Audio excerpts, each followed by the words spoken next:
گو عملاً نقصان نہ پہنچایا ہو، لیکن دل میں یہ خیال جمائے بیٹھا رہے کہ جب بھی موقع ملا اس کو نقصان پہنچاؤں گا،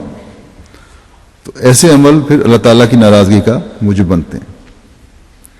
لیکن کیونکہ انسان کمزور واقعہ ہوا ہے اور برائی کے خیالات بھی دل میں آ سکتے ہیں،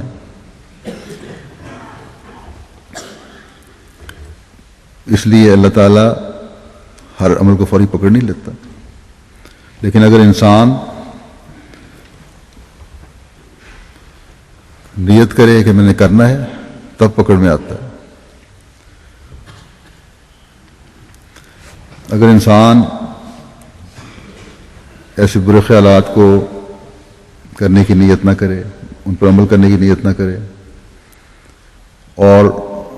موقع کی تلاش میں نہ رہے، تو ایسے بد خیالات جو انسان کے دل میں آتے ہیں ان کو اللہ تعالیٰ معاف فرما دیتا ہے۔ اس بارے میں حضرت صلی اللہ علیہ وسلم نے فرمایا کہ اللہ تعالیٰ نے فرشتوں کو حکم دیا ہے کہ اگر میرا بندہ کوئی برا کام کرنے کا سوچے تو یہ گناہ نہیں لکھنا، لیکن اگر وہ اس کو عملی شکل کی کوشش کرے تو پھر اس کا گناہ لکھا جائے گا۔ اور اگر کوئی نیکی کا ارادہ کرے مگر وہ کر نہ سکے یا کسی وجہ سے رک جائے تو ایک نیکی لکھ لو، اور اگر عملاً اس نیکی کو سر انجام دے دے تو اس کے بدلے میں 10 نیکیاں لکھو۔ بس اللہ تعالیٰ تو اس طرح مہربان ہے اپنے بندوں پر۔ ایک مومن کا کام ہے کہ اپنے اعمال اور اپنی نیتوں کو درست کرنے کی کوشش کرتا رہے، اپنے گناہوں اور اپنی کمزوریوں پر نظر رکھے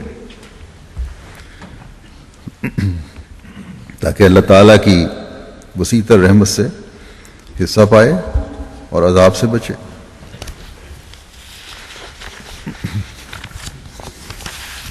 پھر ایک جگہ قرآن کریم میں اللہ تعالیٰ فرماتا ہے وَكُلَّ إِنسَانٍ أَلْزَمْنَاهُ طَائِرَهُ فِي عُنُقِهِ وَنُخْرِجُ لَهُ يَوْمَ الْقِيَامَةِ كِتَابًا يَلْقَاهُ مَنشُورًا اقرأ كِتَابَكَ كَفَى بِنَفْسِكَ الْيَوْمَ عَلَيْكَ حَسِيبًا۔ اور ہر انسان کا اعمال نامہ ہم نے اس کی گردن سے چمٹا دیا ہے، اور ہم قیامت کے دن اس کے لیے اسے ایک ایسی کتاب کی صورت میں نکالیں گے جسے وہ کھلی ہوئی پائے گا۔ اور پھر اگلی آیت 2 آیتیں ہیں، فرمایا کہ اپنی کتاب پڑھ، اللہ فرمائے گا آج کے دن تیرا نفس تیرا حساب لینے کے لیے کافی ہے۔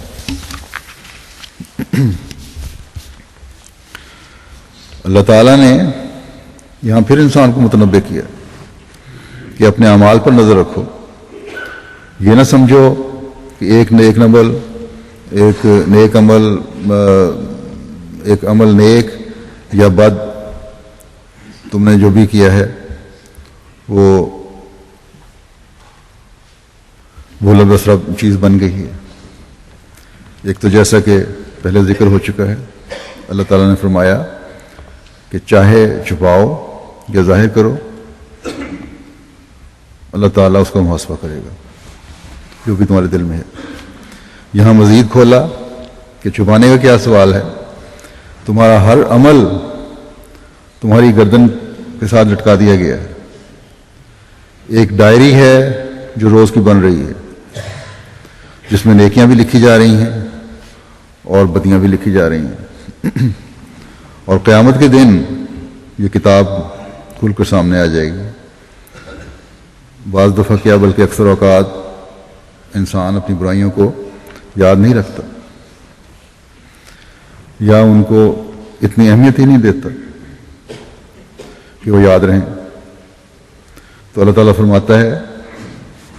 کہ یہ کتاب جو لکھی جا رہی ہے تمہاری گردن میں لٹکائی گئی ہے، یہ ہر واقعہ ماہ تاریخ اور وقت کے لکھا جا رہا ہے، اس میں ہر عمل جو تم کرتے ہو اس پہ لکھا جا رہا ہے، اور یہ تمہارے اعمال نامے کا ایک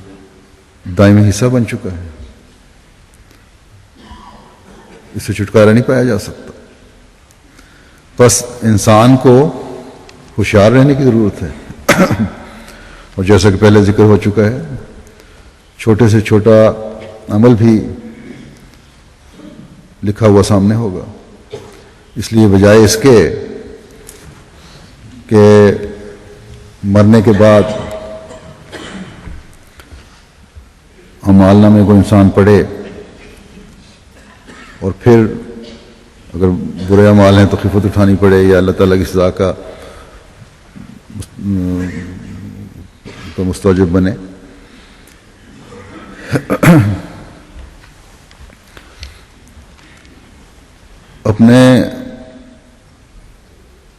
اپنا روز کا اس زندگی میں محاسبہ انسان کو کرنا چاہیے، اور یہ محاسبہ جو روزانہ کا ہے وہ جہاں انسان کو معاشرے کی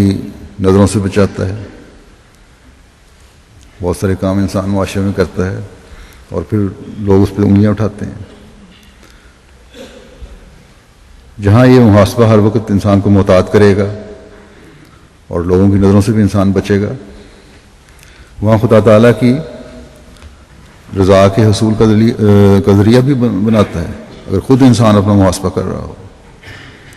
بس کوشش یہ ہونی چاہیے کہ جب کتاب ملے تو نیک اعمال لیے ہوئے ہوں، گو کہ یہ بھی اللہ تعالیٰ کے فضل سے ہی ہوتا ہے، لیکن اس کے فضل کے حصول کے لیے بھی اسی کی طرف جھکنے کی ضرورت ہے۔ ایک جگہ قرآن کریم میں اللہ تعالیٰ فرماتا ہے کہ فَأَمَّا مَنْ أُوتِيَ كِتَابَهُ بِيَمِينِهِ، بس جسے دائیں ہاتھ میں اعمال نامہ دیا گیا، فَسَوْفَ يُحَاسَبُ حِسَابًا يَسِيرًا، تو اس سے جلد ہی آسان حساب لیا جائے گا۔ یعنی دائیں ہاتھ سے مراد یہ ہے کہ نیکیاں، ایسے لوگوں کی نیکیاں غالب ہوں گی برائیوں پر، اور حساب آسان ہوگا۔ اللہ تعالیٰ اپنی رحمت سے یہ حساب آسان کر دے گا۔ اور دوسرا گروہ وہ ہے جس کا حساب مشکل ہوگا، ان کو پیٹھ پیچھے سے کتاب دی جائے گی۔ پہلے میں نے گزشتہ خطبے میں ایک حدیث بھی سنائی تھی کہ جو حساب مومنوں کا ہے وہ حساب نہیں ہے، یہ آسان حساب سے مراد یہ ہے کہ اللہ تعالیٰ رحم اور مغفرت کا سلوک فرمائے گا۔